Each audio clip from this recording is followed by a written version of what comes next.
अस्सलामुअलैकुम स्टूडेंट्स। आज की वीडियो में हम कवर करेंगे पास्ट पेपर 2017 के सेक्शन सी को और देखेंगे कि उनमें कौन कौन से जो क्वेश्चंस हैं वो आए हैं और कौन से क्वेश्चंस रिपीट हुए हैं।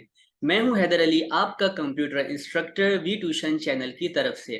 वी ट्यूशन पाकिस्तान का पहला free of cost learning platform है जहां पर आपको ना सिर्फ वीडियो लेक्चर्स मिलेंगे बल्कि उनके साथ साथ आप अपने सब्जेक्ट से रिलेटेड तमाम क्विजेस और कंप्लीट वीडियो लेक्चर्स और नोट्स भी जो हैं वो www.vtuitions.com पर free of cost sign up होकर डाउनलोड कर सकते हैं। तो चलते हैं हम अपने नेक्स्ट वीडियो की तरफ। 2017 हमारा जो सेक्शन सी है, डिटेल्ड आंसर क्वेश्चंस, इसमें हम देखेंगे क्वेश्चन नंबर 1 जो आपके पास आ रहा है। Explain different types of impact printers. इसमें आपने जो है वो इम्पैक्ट प्रिंटर्स की डिफरेंट टाइप्स को डिफाइन करना है और ये क्वेश्चन आपका 2021 का जो पास्ट पेपर था उसमें रिपीट हुआ है, तो वहां पर आप इसका आंसर देख सकते हैं। क्वेश्चन नंबर 2 है what is system software, discuss इस टाइप्स। सिस्टम सॉफ्टवेयर क्या होता है और उसकी टाइप्स को जो है वो आपने डिफाइन करना है। ये क्वेश्चन भी जो है वो 2019 में रिपीट हुआ है, वहां पर इसका आंसर देख सकते हैं। क्वेश्चन नंबर 3 है discuss the major components of computer system. एक कंप्यूटर सिस्टम के जो मेजर कंपोनेंट्स होते हैं उनके बारे में आपने यहाँ पर डिस्कस करना है। सबसे पहले आप हेडिंग देंगे components of computer system. A computer system is made up of several components that work together to perform various task. अब यहाँ पे क्या कह रहे हैं कि कंप्यूटर सिस्टम जो है वो कई ऐसे कंपोनेंट से मिलके बना होता है जो कि आपस में काम कर रहे होते हैं और डिफरेंट टास्क को जो है वो परफॉर्म करते हैं।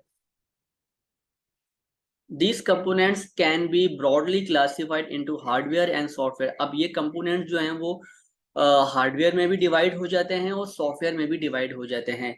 अब यहाँ पर कुछ जो है वो मेजर कंपोनेंट्स बताए गए हैं, जिसमें नंबर 1 आपके पास आ जाता है CPU, central processing unit.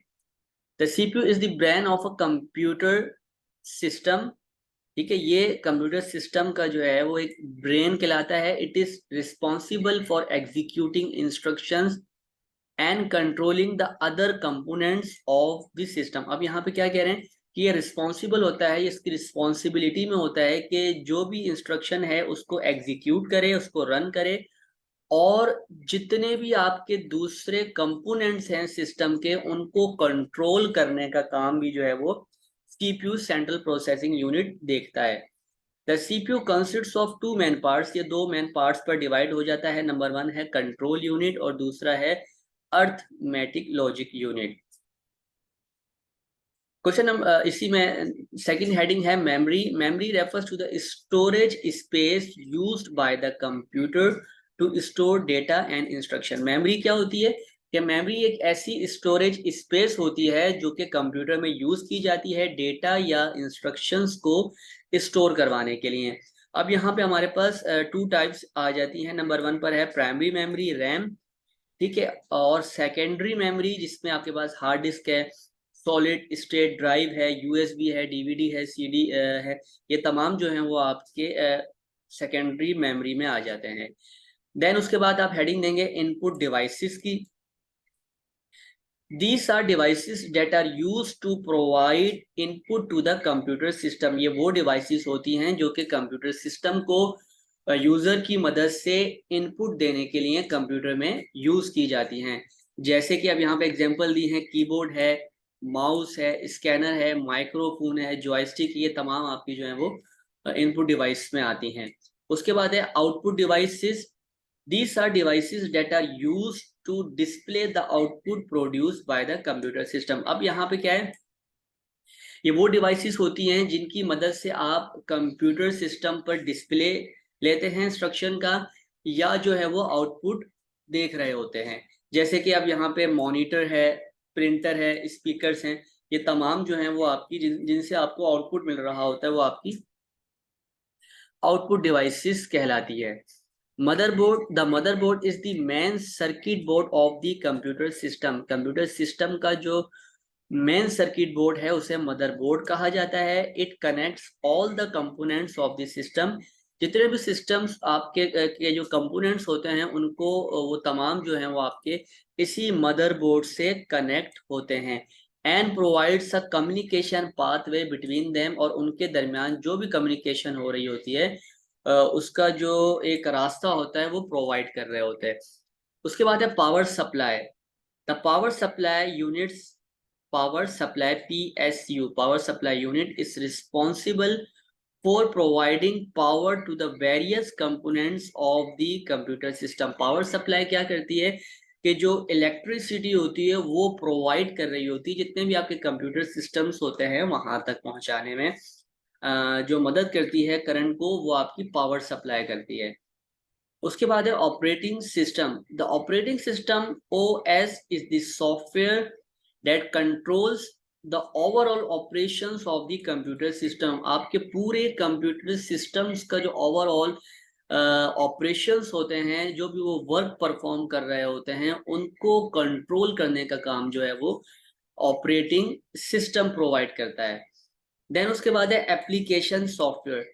Application software refers to the software programs that are used to perform specific task.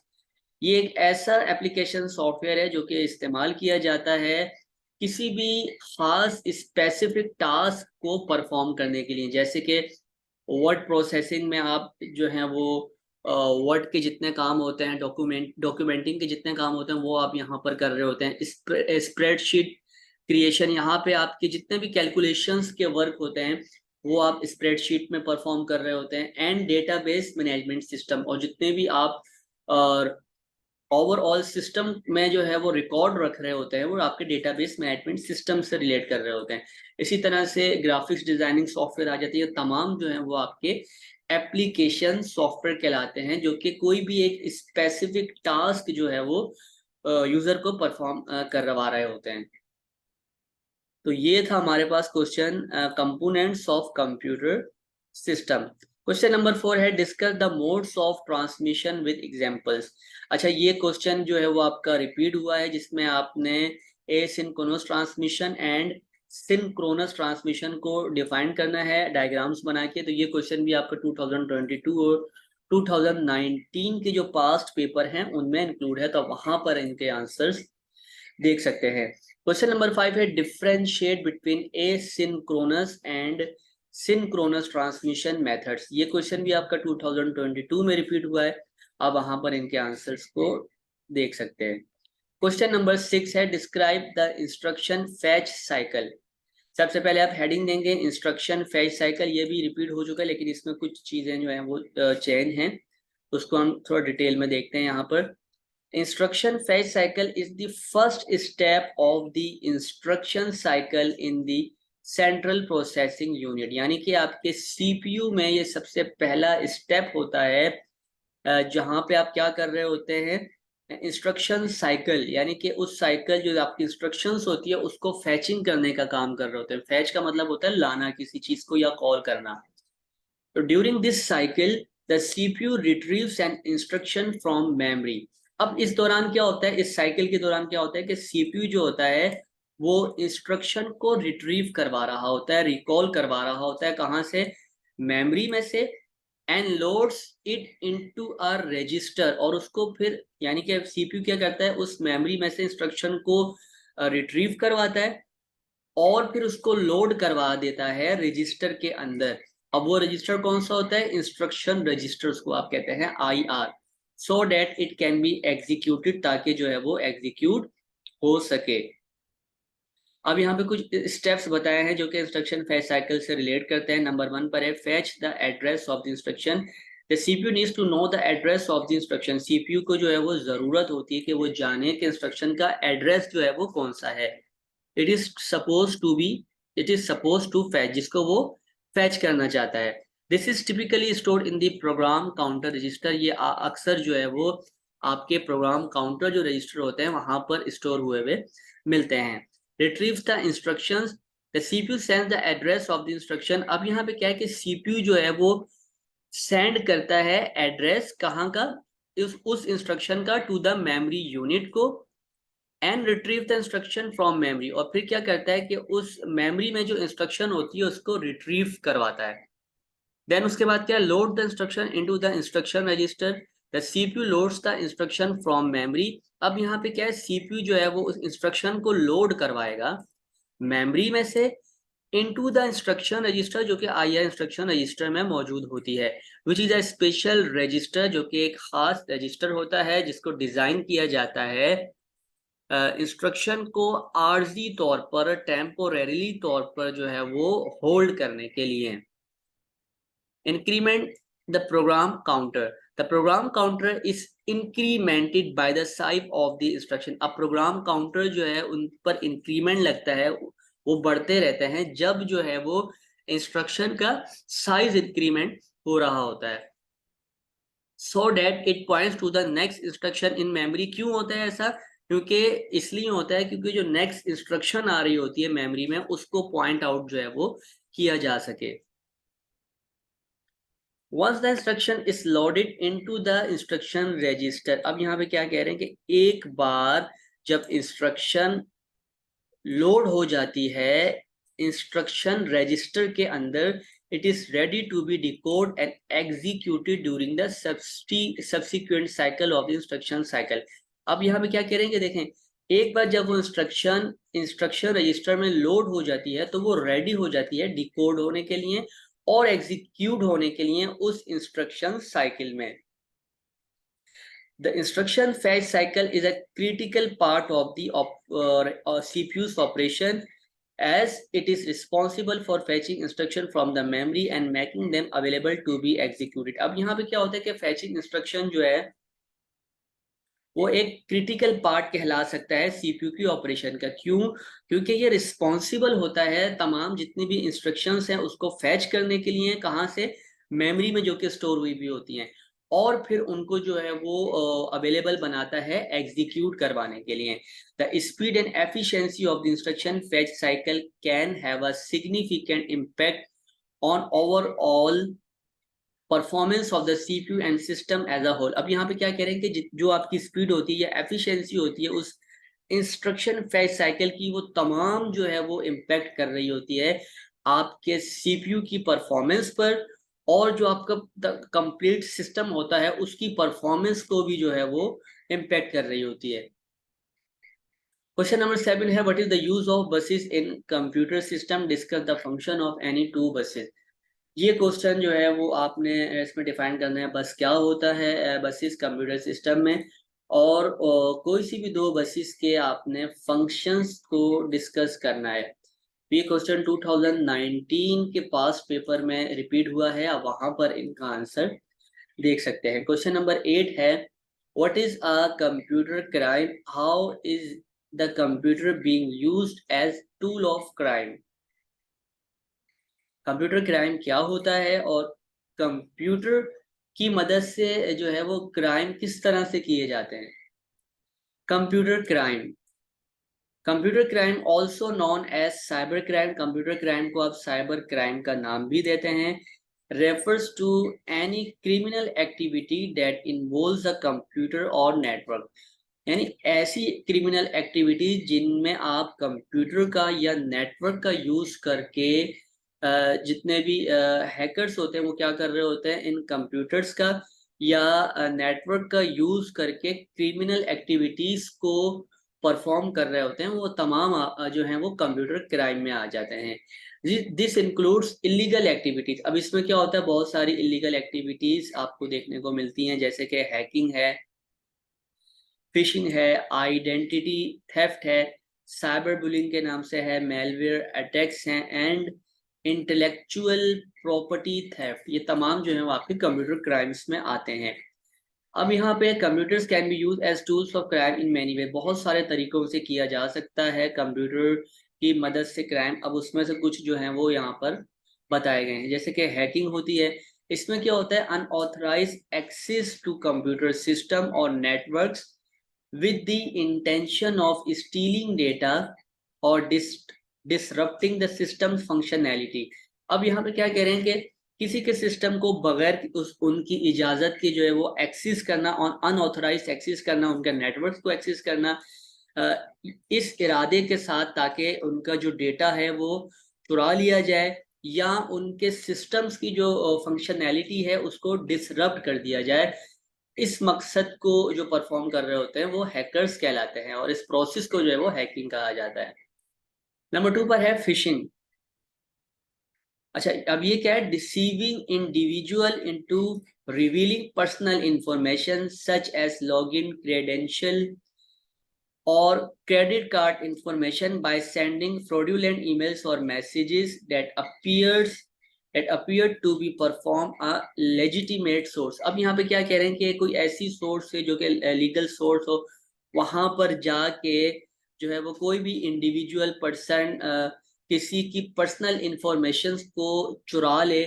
उनकी लॉगिन इंफॉर्मेशन है, उनकी क्रेडिट कार्ड की इंफॉर्मेशन है, उनके बैंक अकाउंट्स हैं, उनके पासवर्ड्स हैं, उनको जो है वो ईमेल के जरिए कुछ अटैचमेंट्स भेजकर, मैसेजेस भेजकर उनकी इन पर्सनल इंफॉर्मेशंस को चुरा लेना जो है वो फिशिंग कहलाता है।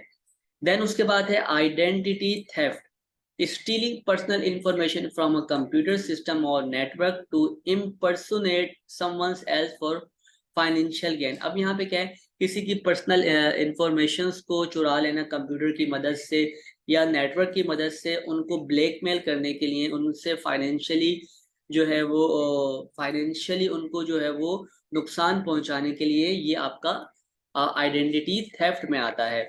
देन उसके बाद है cyber bullying, using the internet to harass, intimidate or harm others.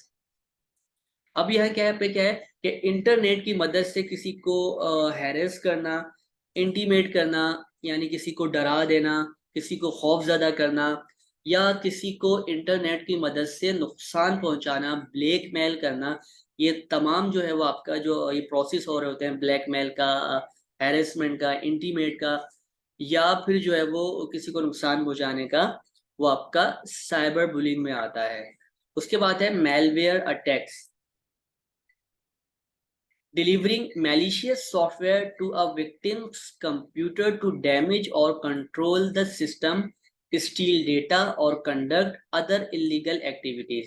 अब मेलवेयर में क्या है कि ऐसे नुकसानदा सॉफ्टवेयर्स को विक्टिम्स के कंप्यूटर में ट्रांसफर करना या उनके कंप्यूटर सिस्टम को इन सॉफ्टवेयर्स की मदद से, वायरसेस की मदद से डैमेज कर देना, उनके डेटा को चुरा लेना या इस तरह की दूसरी जो इलीगल एक्टिविटीज को परफॉर्म करना, ये जो है वो मेलवेयर अटैक्स में आता है।